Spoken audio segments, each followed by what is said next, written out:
Everybody shut up and action.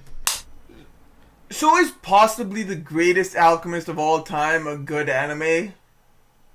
No. This anime was honestly, it's just another isekai mid anime that just is tossed onto the side so you can watch while doing some work. Honestly, that's the only reason I turned this on. I'm like, okay, this anime has a dub. Seems like a crappy isekai. You know, I like those isekai traits of opmcs. Might as well just watch and get some work done. That is the whole reason I turned on this anime. And the entire story of this anime is a guy is mistakenly isekai'd, which means he's taken into another world by mistake. Taken to another world, but in this case he was taken by mistake, and the goddess just puts him into this world with her own mischievous ideal, like, oh my god, a country in my realm is, without permission, summoning heroes from another realm to use for their own purposes.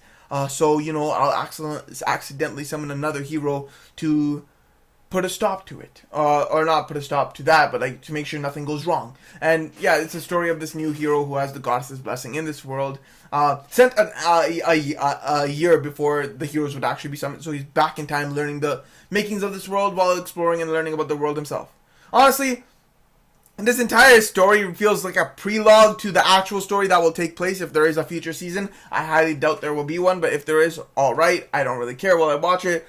Probably on the side while I edit photos or do something else. But, you know, this entire story is pretty mid. You're not really intrigued by the story. You're not intrigued by the characters. There's nothing about it that really grasps at you, hooks you, or anything. The characters kind of feel cringe, stale. It's just a typical nice guy type thing, which is like, yeah, you're boring. I'm not really hooked. I'm not really caring for anything. Yeah, there's a few moments here and there where you're like kind of really interested and you're actually watching. But for the most part, you're just on the side, taking occasional glances, but more so working. It's not like there's not really much for me to say. This is just a short review on me stating that it's another mid anime. Oh my god, this character, he's surrounded by a bunch of girls who low-key really love him, joining his party to you know, help him understand this world without actually knowing he's from another world. But you know, they just want to be with him because they have that tension that they like him, but at the same time they don't want to admit they like him. But you know, they like working with him, being around him, and just being a part of his journey in his party and working together. Half of them are slaves that he doesn't treat as slaves. He's a good master.